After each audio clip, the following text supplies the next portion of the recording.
Cover type में क्या आएगा, हार्ड कवर है, सॉफ्ट कवर है, उसके हिसाब से पेमेंट होती। अब उसके बाद नेक्स्ट क्या करते, फिर आप आओ डेटा एक्सेस वाले प्रोजेक्ट, ठीक, और यहां पे डेटा फोल्डर में गए और ये एप्लीकेशन भी कॉन्टेक्ट देख लो, डेटाबेस का सारा काम जाम यहां पे। तो डेटा एक्सेस वाले प्रोजेक्ट पे गए, माइग्रेशन के अंदर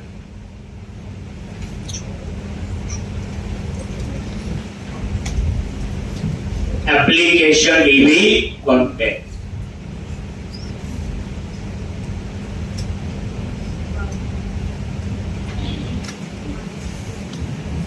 और यहां पे बताइए डीबी सेट और क्या नेम होगा, कैटेगरी नहीं आ रहा हेल्प में, तो इसका मतलब क्या हुआ बोलो, इसका प्रोजेक्ट यहां पे ऐड नहीं है, क्योंकि कैटेगरी बना आपका मॉडल्स के अंदर और इसको एक्सेस करना है डेटा एक्सेस। तो डेटा एक्सेस पे राइट क्लिक किया, add project reference, add project reference, और कौन सा मॉडल वाला जो प्रोजेक्ट, देन ओ। जब भी आपने डीएलएल को दूसरे प्रोजेक्ट में यूज करना है तो उसका रेफरेंस ऐड करना है।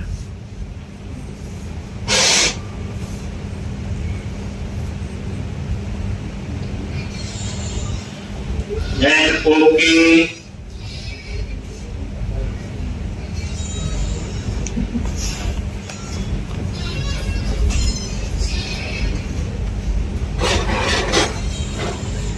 और यहां पे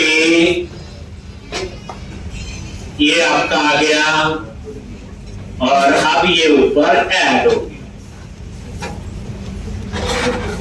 ठीक, और यहां पे क्या लिखते हैं, कैटेगरी, और ये कैटेगरी, ये देखो डेटा एक्सेस वाले प्रोजेक्ट पे डबल क्लिक करो, यहां चेक कर लो, ये देखो ये प्रोजेक्ट का रेफरेंस ऐड कर लो, ठीक है जी। अब उसके बाद यहां पे एक और किसके लिए, कवर टाइप, और ये आपने कवर टाइप,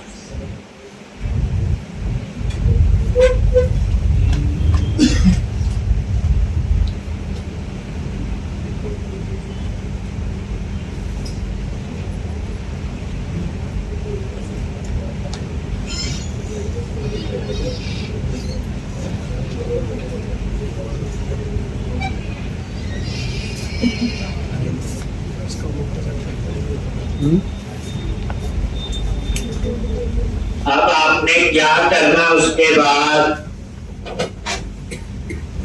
ऐड माइग्रेशन और अपडेट डेटाबेस।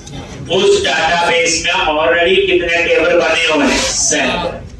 अब ये 2 टेबल और बन, क्या करोगे उसके लिए, तो वही टूल्स, अगर पैकेज मैनेजर और पैकेज मैनेजर कंसोल,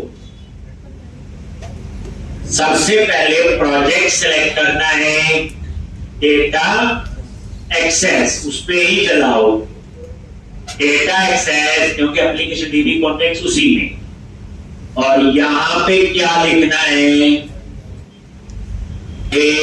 क्या लिखोगे, ऐड हाइपर माइग्रेशन, और यहां पे add category, cover type, model, यही काम कर रहे माइग्रेशन, कैटेगरी और कवर टाइप मॉडल। और यहां पे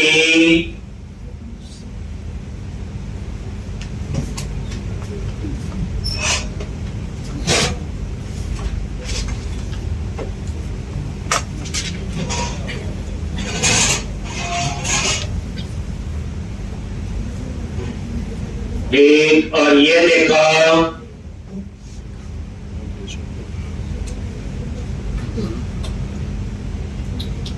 तूने दो कैटेगरी कवर ऐड किए ना, उनको डेटाबेस में शो करने के लिए ये ग्रेड टेबल कैटेगरीज, और ये आईडी आ गया, डाटा टाइप नल लेबल फॉल्स, और क्या बना दिया आइडेंटिटी कॉलम ऑटो एंट्री में।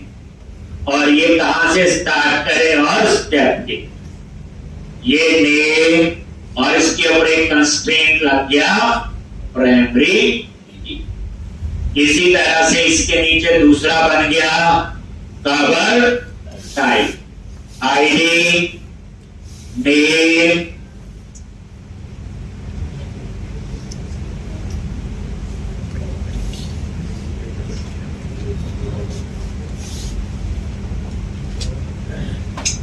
एक, और यहां पे पैकेज मैनेजर। तो यहां पे लास्ट में क्या लिखोगे, अपडेट आइकन डेटा। अगर सब ठीक है तो दो टेबल उसमें और बन जाए। ठीक है जी, जानना गया, और ये काम हो देख लो, चेक कर लेते हैं। ये अपना क्लोज करो सारा, और ये देखो यहां पे ये डेटा में, और ये माइग्रेशन में एक फाइल और हो गया जी। अब आप चेक कर लो, you SQL server object explorer,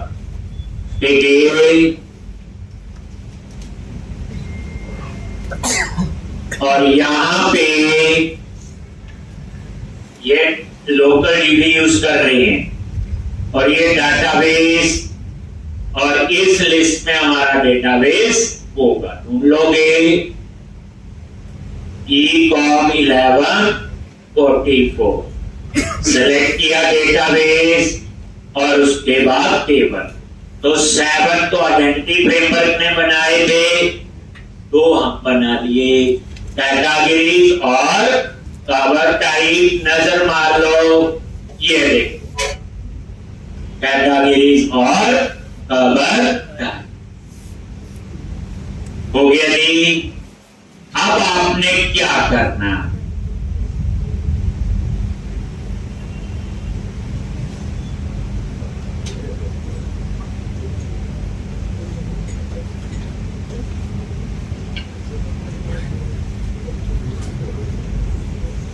होंगे 400 होंगे, कितने भी हो सकते। अब हमारा अगला काम होता था कंट्रोलर बनाओ और व्यू। मॉडल के बाद यही होता था, लेकिन अब ऐसा नहीं होगा। अब हम प्रॉपर लेयर्स में काम करेंगे। तो अब हमारा यहां ऐड होगा रिपोजिटरीज। रिपोजिटरीज कुछ नहीं होती, क्लासेज हैं। हम लोग यहां यूज करेंगे जेनरिक रिपोजिटरी। पहले मैं समझा देता हूं, देखो अब कैटेगरी में भी save update lead mind display लिखना है, कवर टाइप में भी लिखना है। ऐसे कल को 15 टेबल होंगे, 50 टेबल होंगे प्रोजेक्ट में, 100 होंगे, 500, सबका सेव अपडेट लीड होगा। और हमें वो अलग अलग लिखना पड़ता है, क्यों टेबल का नाम अलग होता है, कॉलम कम ज्यादा होते हैं, किसी में 2, किसी में 4, किसी में 15। तो अभी तक जितना नॉलेज है कि हर एक का अलग अलग लॉजिक लिख। अगर आपके प्रोजेक्ट में 50 टेबल है तो 50 सेव बनाने पड़ेंगे, 50 अपडेट, 50 डिलीट, 50 टेस्ट। क्या कोई ऐसा तरीका नहीं एक बनाए और 50 के लिए चले? That is called generic repository. Generic general चीज बनानी है जो किसी के साथ भी यूज हो। सिंपल जेनरिक मतलब जनरल बनाना है। जैसे कई सॉफ्टवेयर ऐसे बने हैं कोई भी यूज कर सकते हैं, बिल्कुल वही चीज हमने बनानी है। तो इस क्वेश्चन में हम आप सीखने जाएंगे जेनरिक रिपॉजिटरी। थोड़ा लेट समझ आएगा जब अभी तो मैं बनाने जा रहा हूं बच्चे सच्ची एक हम सिस्टम बनाने जा रहे हैं। ये भी है बनाते हो सकता है आपको 40-50% आइडिया हो, लेकिन जैसे हम इम्प्लीमेंट करेंगे तो बाकी परसेंटेज वहां पे कवर हो। तो अब हम सीखने जा रहे हैं, हम यहाँ पे बनाएंगे रिपॉजिटरी। डेटा एक्सेस के अंदर जेनरिक रिपॉजिटरी बतानी है आपको। कैसे बनाओगे बच्चे? ध्यान से, ये जब मैं बना रहा हूं तो पूरा नहीं समझ आएगा, इसलिए घबराना ठीक है, थोड़े जंप लगेंगे। बोल ये डेटा एक्सेस पे राइट क्लिक किया, ऐड न्यू फोल्डर। यहां पे फोल्डर बनाओ और उसका नाम रख दिया मैंने रिपॉज। ये फोल्डर बनाया डेटा एक्सेस के अंदर। फिर इस रिपॉजिटरी में हम क्लासेस बनाए। फिर इसी रिपॉजिटरी फोल्डर के अंदर एक सब फोल्डर बनाओ और उसका नाम रखो आई रिपॉजिटरी।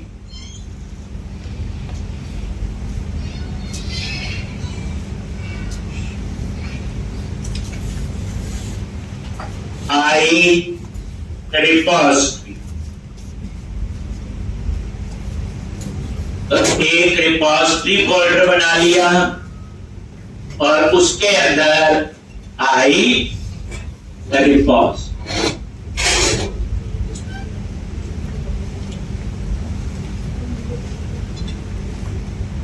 आई रिपॉजिटरी में हम आज सीखेंगे इंटरफेस। तो आई तभी नाम रखा आई फॉर इंटरफेस। तो आई रिपॉजिटरी फोल्डर में इंटरफेस बनाएंगे और रिपॉजिटरी फोल्डर में हम क्लासेस बनाएंगे। तो अब यहां पे आई रिपॉजिटरी पे राइट क्लिक किया, ऐड क्लास। आई रिपॉजिटरी फोल्डर पे राइट क्लिक किया, ऐड क्लास और क्लास का नेम आई रिपॉजिटरी।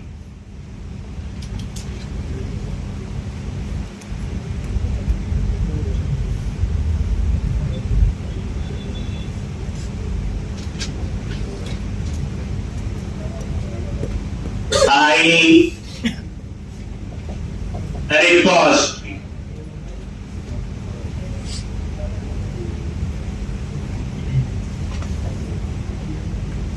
और ऐड कर।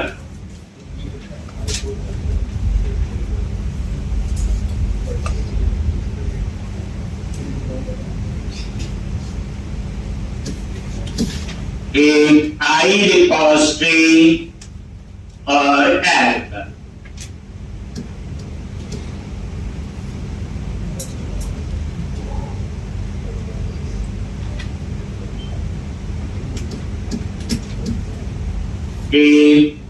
ये देखो आई रिपॉजिटरी। ये देखो अब यहां पे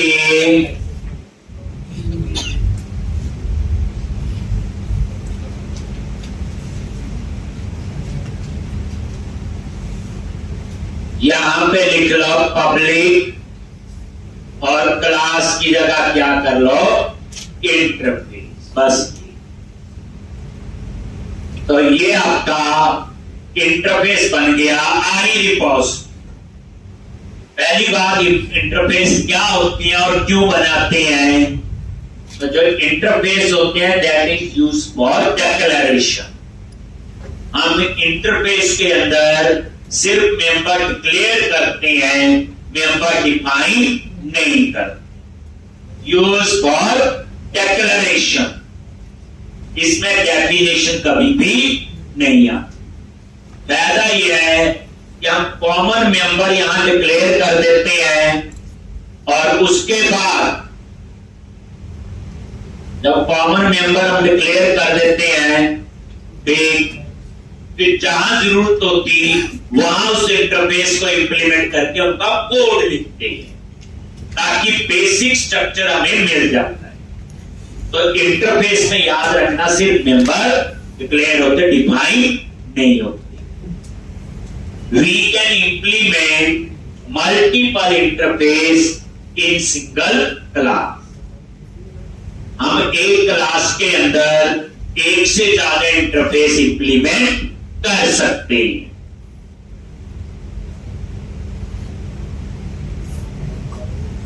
जैसे क्लास है वो तो एक ही नाइट हो सकती है, एक से ज्यादा नहीं हो सकती, सिंगल ही नाइट ऐसा बताया हुआ। बट इंटरफेस मल्टीपल इंप्लीमेंट हो सकते हैं इन सिंगल क्लास। इंटरफेस के अंदर हम स्टैंडर्ड डिक्लेरेशन कर देते हैं, फिर जहां जरूरत होती हम उसको इंटरफेस को इंप्लीमेंट करते हैं और फिर उसके मेंबर को डिफाइन करते हैं। तो इंटरफेस के अंदर डेफिनेशन नहीं होती, सिर्फ डिक्लेरेशन होती है। एक ये फायदा है। दूसरा, हम एक क्लास के अंदर एक से ज्यादा इंटरफेस इंप्लीमेंट कर सकते। अब ये आई रिपोजिटरी जो है ये इंटरफेस कैटेगरी मॉडल के साथ यूज करना है या कवर टाइप के साथ यूज करना है, हमें नहीं पता। अगर हमें पता हो तो वो नॉन चैटलिक रिपोजिटरी हो, अभी तो पता ही नहीं है। ये ऐसी रिपोजिटरी बना रहा है इंटरफेस, ये कैटेगरी के साथ भी चले, कवर टाइप के साथ भी चले, कल को 500 और मॉडल है उसके साथ भी चले। तो मैं क्या करूंगा यहां पे हम क्या देंगे, टाइप। ये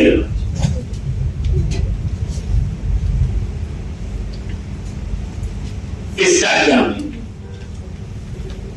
आई रिपोजिटरी जो है इंटरफेस है, ये एंगुलर ब्रैकेट के अंदर टी लिखा है, ये वेरिएबल है, कुछ और भी नाम रख सकते हैं।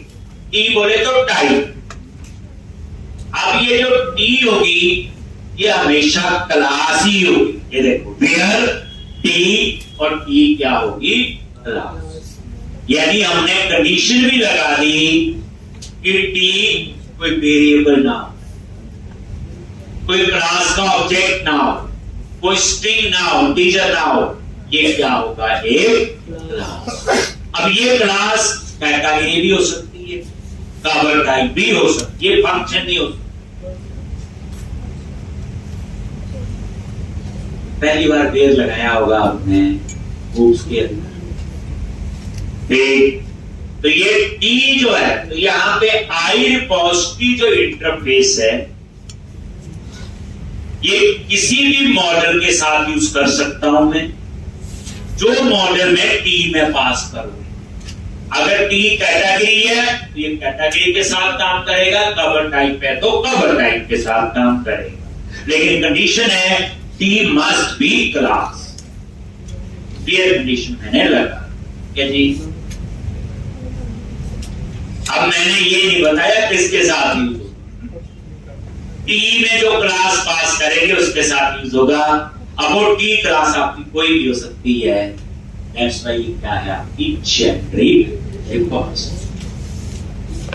अब जब आप एंटर करते थे कई जगह एंटर करके टाइप लिखा होता, अब एंटर करना एक आध दिन बाद तो जो मैंने लिखा वही तो हम लोग करने जा रहे। ये जेनरिक रिपोजिटरी बना रहा हूं, यानी मैं ऐसा लॉजिक बनाना चाहता हूं जो एक टेबल के साथ भी चले, 500 टेबल के साथ भी चले, बार बार लिखने की जरूरत ना पड़े। अभी इंटरफेस है तो यहां सिर्फ मैं डिक्लेयर करूंगा। तो अब मैं यहां 5-6 मेथड वही बनाऊंगा जो हम लोग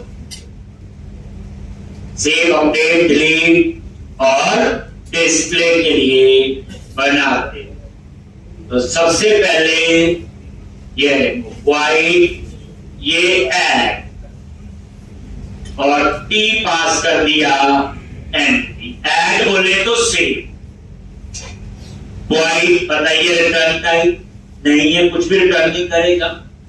यहां अंदर कोड वही होगा, context dot save change, context dot employ dot add, context dot student dot add, अंदर का कोड वही है। वो सोचो बस हमें बार बार लिखना पड़ता था। इसके आगे मैंने कोई एक्सेस मॉडिफायर नहीं दिया, तो अगर इंटरफेस पब्लिक है तो उसके मेंबर भी क्या होंगे, पब्लिक। तो ये सिर्फ ऐड नाम से एक मेथड डिक्लेयर हो रहा है, दैट इज डिक्लेरेशन। इसके अंदर का कोड इंटरफेस में नहीं लिख सकते, ये डिक्लेरेशन के लिए होगा। इसी तरह से यहां पे एक ऐड, अपडेट,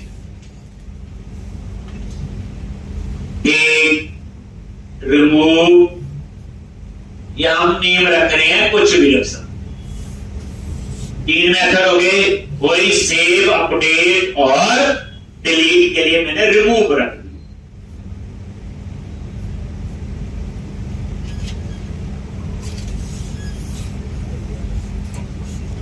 यहां DID आएगी, सब आएगी। ये 1-2 दिन जो है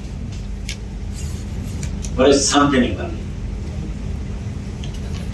अब उसके बाद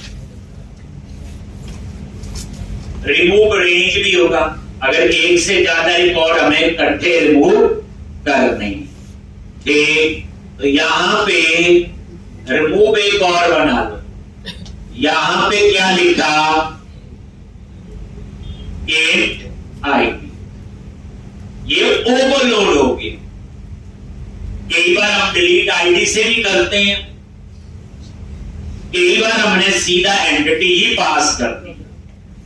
टेबल है, ई क्या बेसिकली आप ऐसे याद रखो, टेबल, ठीक, जिसको रिमूव करना, जिसका डेटा। अब ये रिमूव आईडी से केवल फाइंड करके रिमूव करते हैं, तो ये ओवरलोड हो। इसी तरह से एक और है आपका रिमूव रेंज, और यहां पे आई इनम्बरेबल, कलेक्शन पास कर दी। रेंज है ना, 5 रिकॉर्ड इकट्ठे रिमूव करने हैं, 10 इकट्ठे करने हैं, कलेक्शन है, तो आई इनम्बरेबल।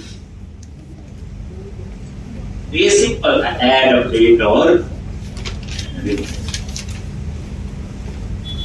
अब आपका बनेगा गेट और डिस्प्ले के।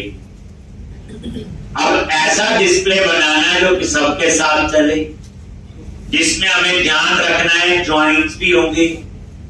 अभी तो हम सिंपल लिख देना, context dot employ dot to list, यानी डिस्प्ले, यही था। मल्टीपल टेबल से डाटा हो फिर टू लिखते हैं, यही होता है। अगर कोई कंडीशन पे करना हो कि इस डिपार्टमेंट के सारे एम्प्लॉय आ जाएं, वो भी डिस्प्ले ही है। यानी जब बच्चे जेनरिक चीज बनाई जाती है तो हर एक चीज को, हर एक केस को माइंड में रखना होता है। एक केस ही हमने तो आज तक जितना पढ़ा था, हम तो डिस्प्ले ही है, to list underscore context dot employ dot to list, that is multiple table है, टू लगा देंगे। लेकिन डिस्प्ले तो वेयर वाला भी होता है, स्पेसिफिक डिपार्टमेंट के सारे एम्प्लॉय हैं तो डिस्प्ले का तो कोई फिल्टर कंडीशन देनी पड़ेगी। ज्यादा डेटा है तो सॉर्टिंग भी हो सकती है, ऑर्डर वाइज। तो डिस्प्ले पे आप आ जाओ, क्या हम लोग लिखेंगे, इसकी थोड़ी कहानी अलग है। तो एक फाइंड का बना लो, फाइंड का तो सीधा ही है, गेट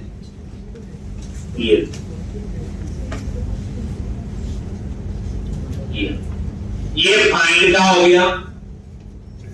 आईडी पास करोगे, वही लिखते थे कॉन्टेक्स्ट और एम्प्लॉय डॉट फाइंड, और ये रिटर्न क्या कर रहा है, टी। तो अगर आपने बच्चे टी में पास किया कैटेगरी, ये पूरा लॉजिक कैटेगरी के लिए काम करेगा।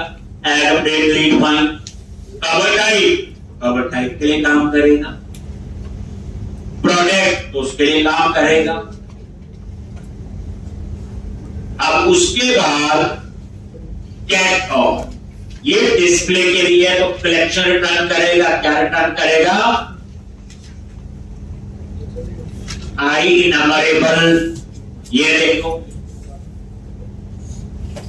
लेकिन यहां हम ये नहीं बता रहे कौन सा टेबल है, तो क्या है ये चेक। अगर ये बता दिया फिर जेनरिक थोड़ी है, फिर तो non generic repository that is specific to the table. फिर तो आप लिखते रहो 500 टेबल है तो 500 बार लॉजिक लिखना पड़ेगा। अब मुश्किल लगे आसान लगे सीखना तो यही बस, सिंपल सी बात, बार बार क्या बोल। अब ये कलेक्शन रिटर्न कर रहा है, गेट ऑल वे, ये तो हो गया simple context dot employ dot to list, यही हो गया। लेकिन मुझे यहां 2-3 चीजों का ध्यान रखना। एक फिल्टर कंडीशन, क्योंकि डिस्प्ले का कोड सिर्फ इतना नहीं होता, context dot employ dot to list display का कोड एक स्पेसिफिक जिनकी सैलरी 50,000 से ऊपर है वो सारे एम्प्लॉय आए तो क्या लिखोगे, select from table name where salary greater this, वो भी डिस्प्ले का ही कोड हुआ। डिस्प्ले क्या है, एक से ज्यादा रिकॉर्ड, एक भी हो सकते ज्यादा भी हो सकते। तो अब इसके अंदर पहला हम देंगे फिल्टर कंडीशन। कैसे देखते हो ध्यान से, एक्सप्रेशन, और यहां पे हम एक फंक्शन, और ये जो होगा टी और bullet type,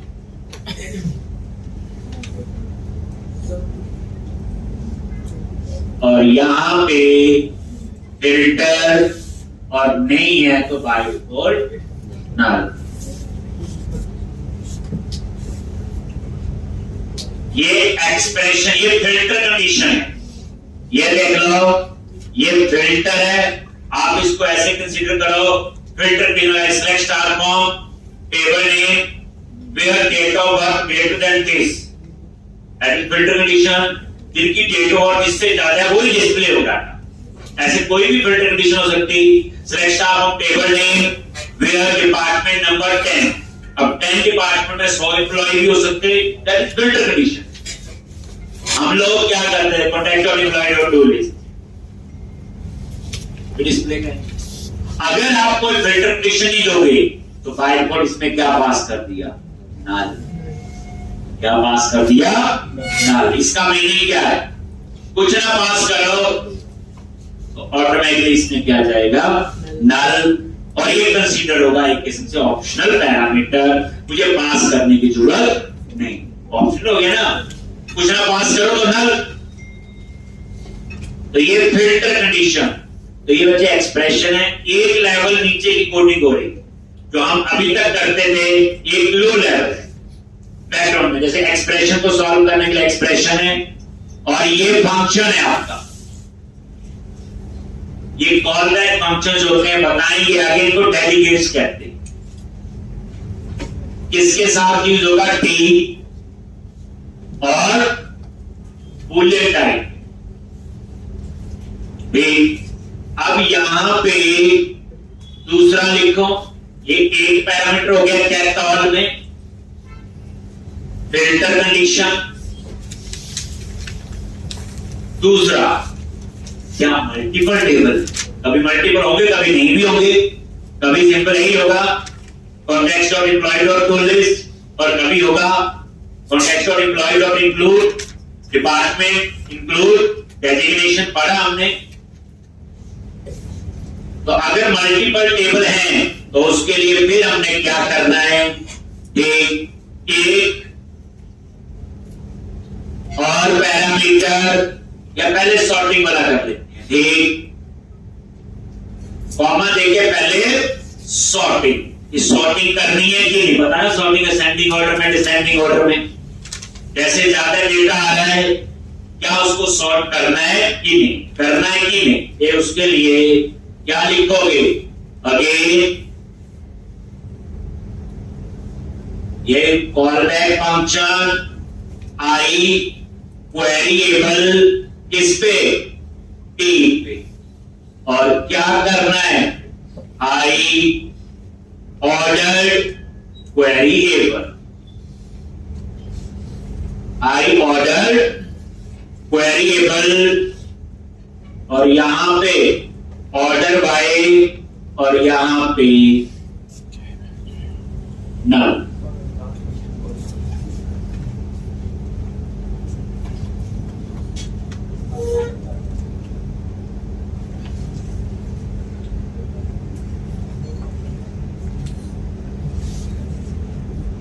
I ordered queryable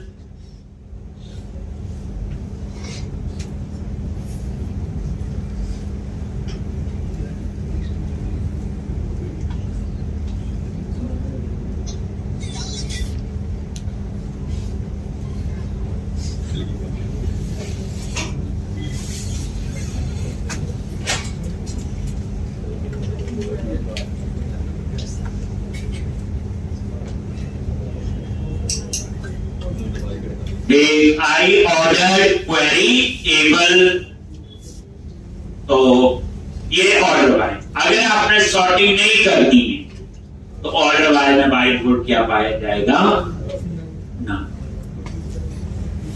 ठीक, तो ये हो गया किसके लिए, सॉर्टिंग के लिए। करनी नहीं करनी तो रहने दो, नल आ जाएगा। उसके बाद ये होता आई क्वेरीएबल, और ये होता उसके लिए आई ऑर्डर क्वेरीएबल। ये देख लो, ये इंटरफेस है, आई जो आगे लगा है, ये मैंने थोड़ी बनाए, ये तो बने हुए हैं सॉर्टिंग के लिए इंटरफेस।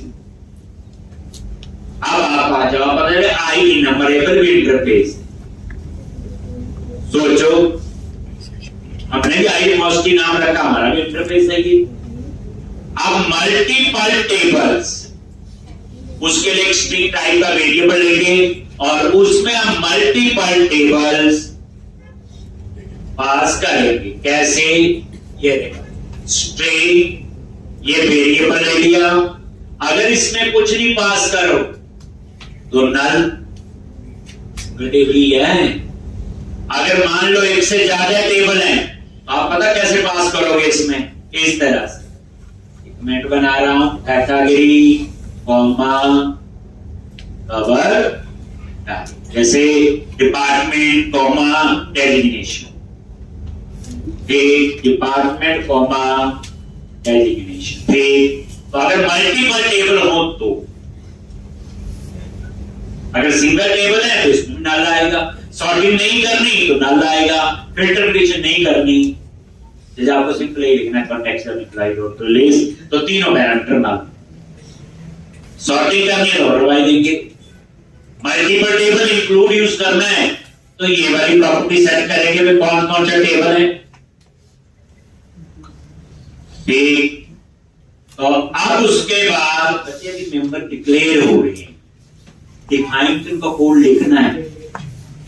अब उसके बाद आप आ जाओ फर्स्ट और डिफॉल्ट, क्योंकि कैट जो काम करता है फाइंड का, अब फाइंड की कंडीशन पता है, प्राइमरी की के साथ फाइंड करता है, सिंगल टेबल पे फाइंड करता पड़ा हुआ, लेकिन मल्टीपल टेबल पे नॉन प्राइमरी की पे, तो उसके लिए हम एक और मेथड बनाएंगे फर्स्ट और डिफॉल्ट।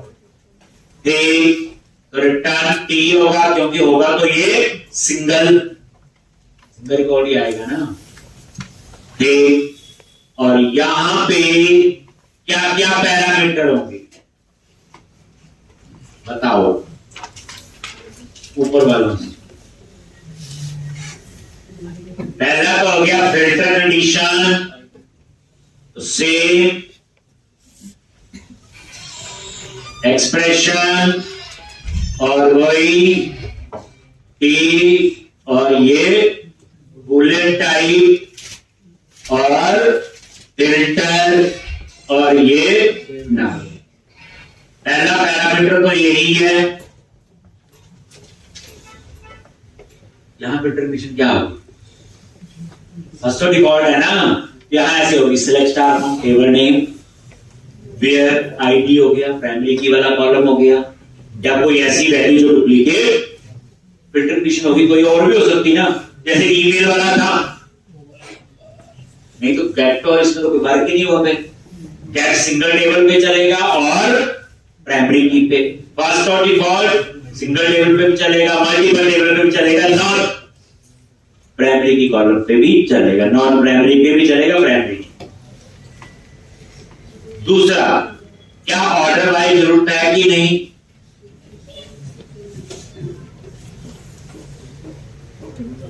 है कि नहीं?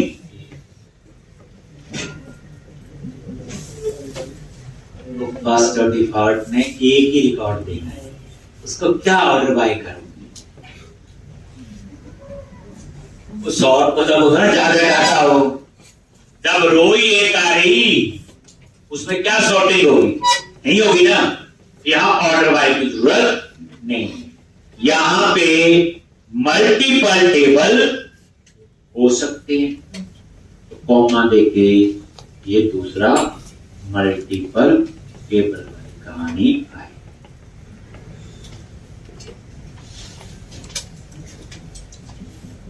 मल्टीपल तो हो ही सकते हैं, इंक्लूड करना है या सिंगल ये रिकॉर्ड हो, क्योंकि फाइंड जो है वो मल्टीपल टेबल पे नहीं चलता, फर्स्ट और डिफॉल्ट है। बस इस इंटरफेस में इतने ही मेंबर डिक्लेयर होंगे। अब हम लोग क्लास बनाएंगे और उसका नाम रखेंगे repository.cs और उसके अंदर इस इंटरफेस को इंप्लीमेंट करेंगे। असली सेव अपडेट का कोड तो अभी लिखना है। जेनरिक रिपोजिटरी की पहचान है, इसमें हमने कोई स्पेसिफिक मॉडल नहीं बताया। ये पता है फर्स्ट और डिफॉल्ट क्या काम करता है, बट ये नहीं पता कैटेगरी के साथ चलना या अगर टाइप है या कोई और। कैट ऑल पता हमें डिस्प्ले करेगा, पर ये नहीं पता कौन सा मॉडल जो टी में पास करेगा। सेव अपडेट लीट होगा तभी तो है ये क्या, एक जेनरिक रिपोजिटरी। अब आप क्या करो, यहां रिपोजिटरी फोल्डर पे आओ। क्लासेस कहां बनानी है? रिपोजिटरी फोल्डर में। इंटरफेस कहां बनानी है? आईडी। बच्चे ये एक बार ही लॉजिक बनाना ना, ये तो पूरे प्रोजेक्ट में चलेगा, बार बार थोड़ी लिखेंगे। यही असल रीयूजेबिलिटी। एक रीयूजेबिलिटी क्या होती है? क्लासेस क्यों पढ़ते हैं, मैंने कई बार बताया। रीयूजेबिलिटी वो असली वाली रीयूजेबिलिटी नहीं है। अब देखना इसमें जो आपने सॉलिड प्रिंसिपल की गाइडलाइन पढ़ के आए होंगे उसमें भी रीयूजेबिलिटी है। अब देखना ये असल रीयूजेबिलिटी है जो हम यहां यूज करें। अब आप रिपोजिटरी फोल्डर पे राइट क्लिक करो, ऐड क्लास और इसका नाम रखो रिपोजिटरी। ये रिपोजिटरी कोई कीवर्ड नहीं है, याद रखना। कुछ और भी रख सकते हैं, वो आगे आगे करते रहे। ये देखो आई रिपोजिटरी में इंटरफेस और इसमें आपका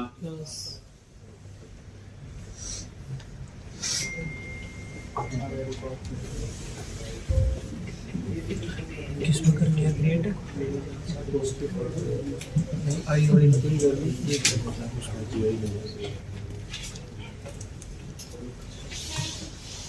पब्लिक क्लास रिपोजिटरी, ठीक।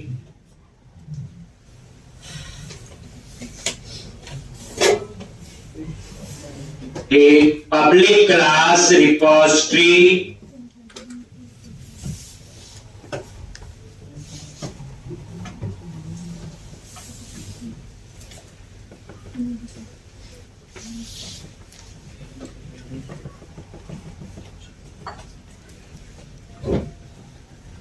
फोल्डर क्रिएट करना होगा क्लास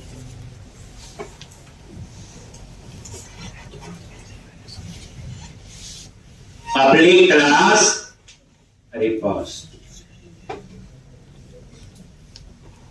अब यहां पे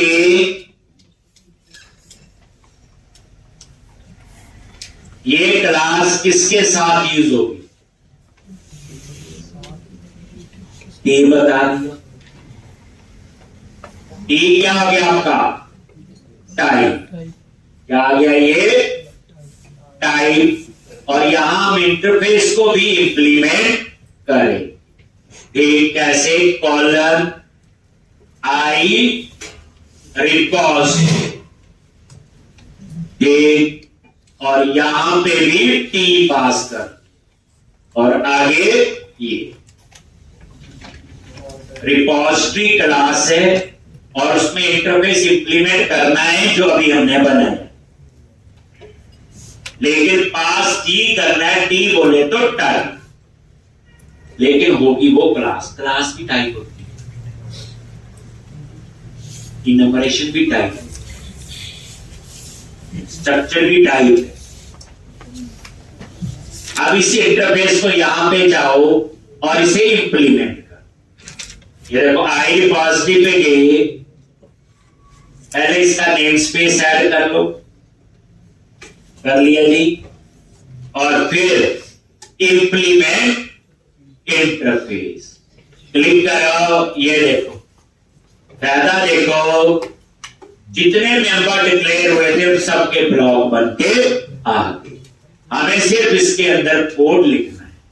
दोबारा देखो, अनडू किया, नेम स्पेस पे ऐड कर ही लोगे, इंटरफेस पे गए और यहां पे ये ड्रॉप डाउन इसमें लिखा है इंप्लीमेंट इंटरफेस। जैसे इंप्लीमेंट इंटरफेस पे क्लिक किया तो यहां पे क्या आ गए, जितने मेंबर डिक्लेयर किए थे इंटरफेस में, देखो सब आ गए। अब हम एक एक करके इसके अंदर कोड लिखेंगे। यहां आओ, ठीक, डाटाबेस है, एप्लीकेशन डीबी कॉन्टेक्स्ट कैसे एक्सेस करना है, पहले तो पता होता है ना, context dot employees dot add, context dot student dot add, इस बार नहीं। ठीक, तो इस बार कहानी थोड़ी सी अलग है। तो क्या लिखेंगे, एप्लीकेशन डीबी कॉन्टेक्स्ट, वही वेरिएबल ले लो, private read only application DB context.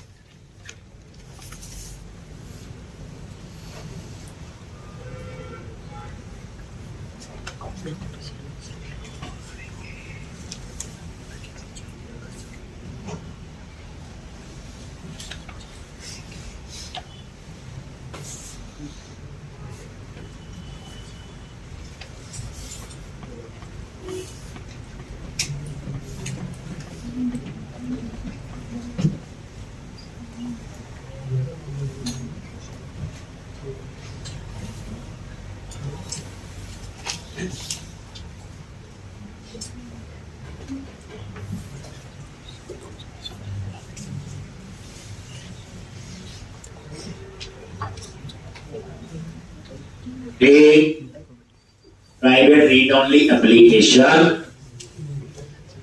DB context, ठीक है।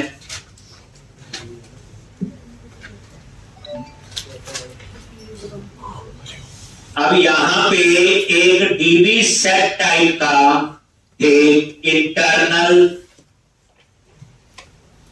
और इंटरनल मेंबर को हम लोग इसके अंदर ही यूज कर सकते हैं, दूसरी असेंबली में यूज नहीं कर सकते, और करने की जरूरत नहीं। डीबी सेट, तो ये आपका डीबी सेट किसके साथ यूज होगा? टी, और ये इस टाइप का वेरिएबल डिक्लेयर कर।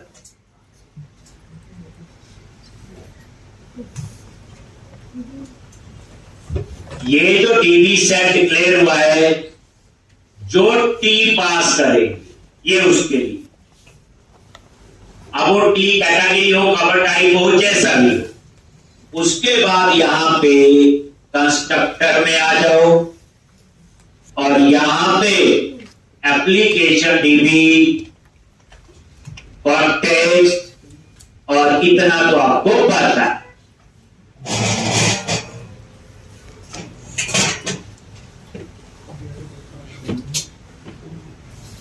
अब बताएंगे ये डीबी सेट किसके साथ यूज हो।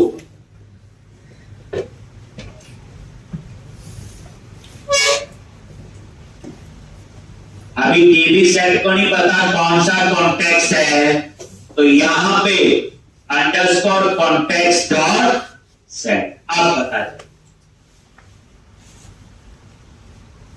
ये इंपॉर्टेंट है, ये चीज समझो। अब हम लोग ये नहीं लिखेंगे अंडरस्कोर कॉन्टेक्स्ट डॉट मॉडल का नाम डॉट, ऐसे लिखते थे। अब लिखेंगे डीबी सेट डॉट, और टीवी सेट में वो मॉडल होगा। प्रॉब्लम समझो ना, पहले लिखते थे underscore context dot employees dot M, पता होता था मॉडल एम्प्लॉय। यहां तो पता ही नहीं कैटेगरी है, कवर टाइप है, कौन सा। तो हमने क्या किया, ये वेरिएबल लिया टीवी सेट, और इसमें ये सेट कर दिया, यही एक जगह सेट कर दिया, अंडरस्कोर कॉन्टेक्स्ट डेटाबेस एक्सेस हो जाएगा, और सेट कर दिया कौन सा मॉडल। अब आप लोग क्या करो, टी और टीवी सेट और एड,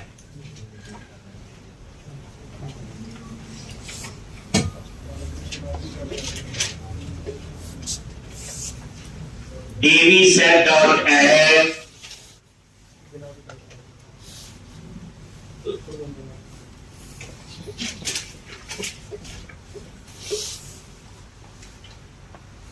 हो गया सेव का।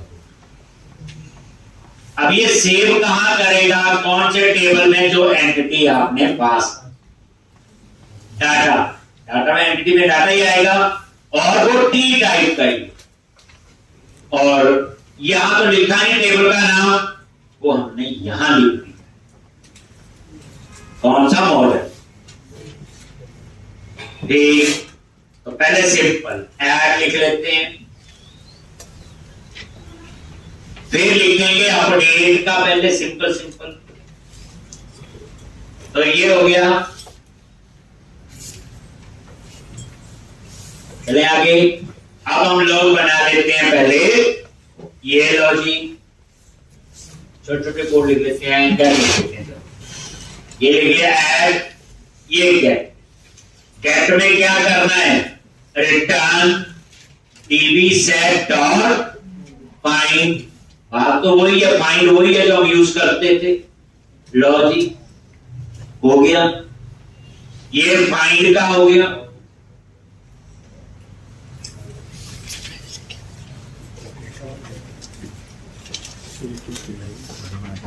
फर्स्ट तो डिफॉल्ट, बाद में पहले सिंपल सिंपल,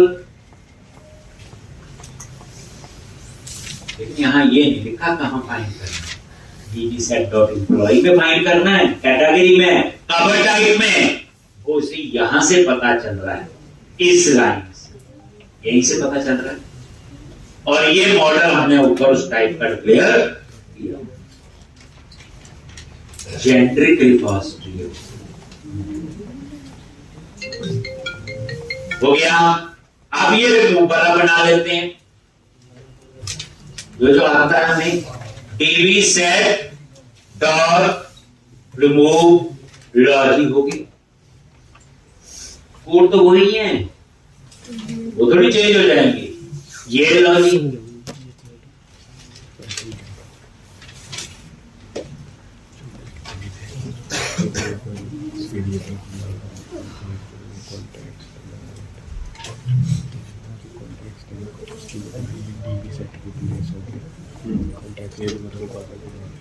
बस उसके बाद ये लिखा है नाम के वाला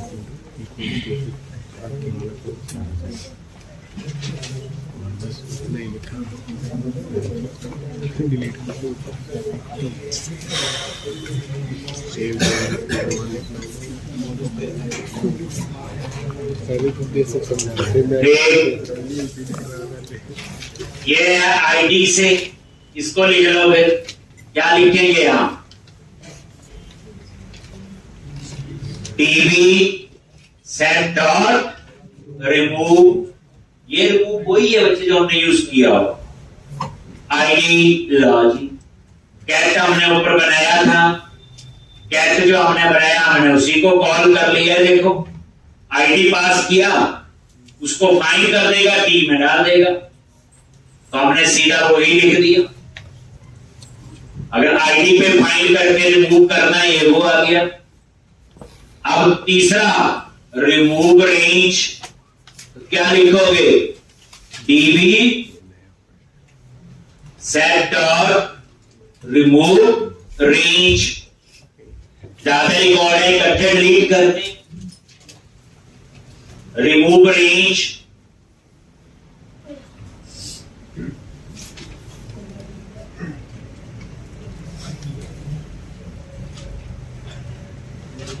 और अपडेट में क्या लिखना है? TV set dot update logic. किसको अपडेट करना? जो पास करेंगे। पास की टाइप का डाटा होगा।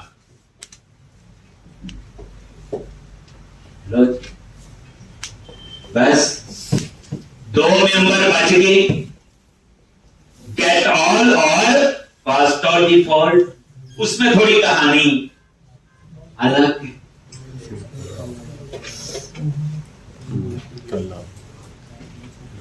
आप लेके चलो, हमने पूरे प्रोजेक्ट का सेव बना दिया, अपडेट बना दिया, रिमूव बना दिया, पूरे प्रोजेक्ट का। आप इस प्रोजेक्ट को भी छोड़ो, इसमें कहीं नहीं लिखा इसी प्रोजेक्ट का है।